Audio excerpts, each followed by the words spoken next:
She unzipped her designer bag in the VIP lounge and found it, my ring, and the note, right before the biggest meeting of her life. She froze, fingers trembling on leather, like the past had just crawled into her throat. I imagined her face, polished, poised, lips glossed and parted, cracking. She thought she buried me in silence. She forgot I bury cleaner. 6 months earlier, she told me she loved me. Said it with her head on my chest and a glass of wine in her hand, still dressed in her power suit.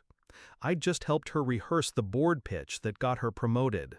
Back then, I believed in her more than I believed in gravity. She said we were building something. She just didn't say it was on top of me. It started small, a text she flinched at, a trip that went from 3 days to just one more night. Then the scent, his cologne, not mine, on the scarf she swore was dry cleaned. Still, I waited. Not because I was weak, because I was measuring the collapse. And when it came, it was quiet. An email left open on her laptop. He called her Miss CEO.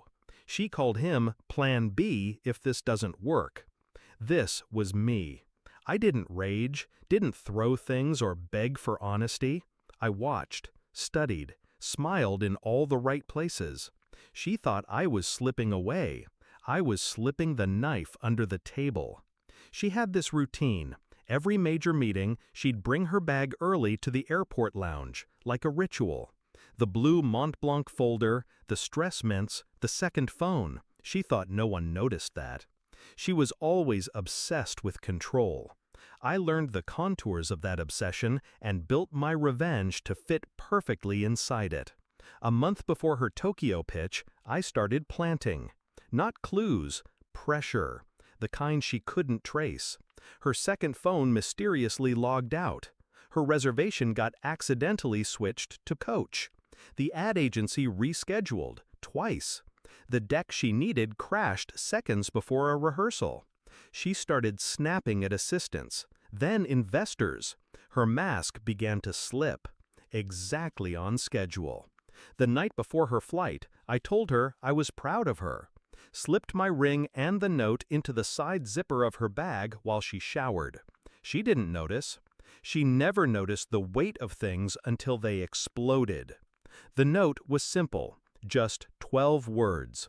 You lied to the one man who kept all your secrets safe.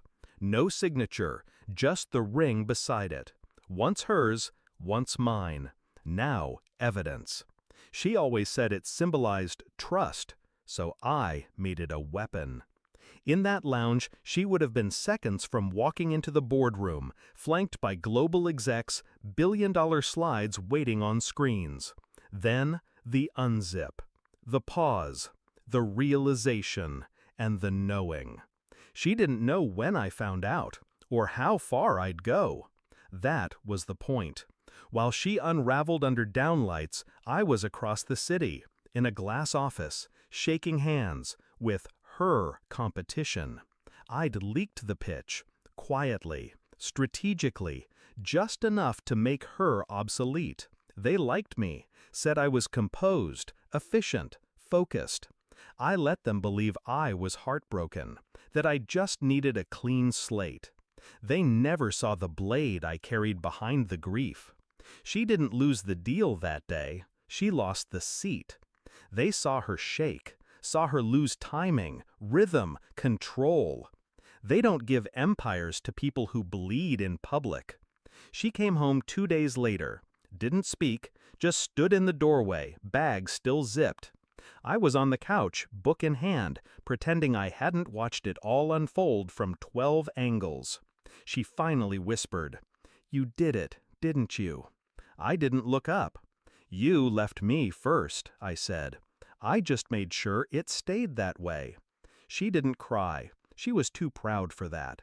She just sat down, stared at her hands, and finally understood. All those things I helped her build, they were under my name. The patents, the domain, the prototype.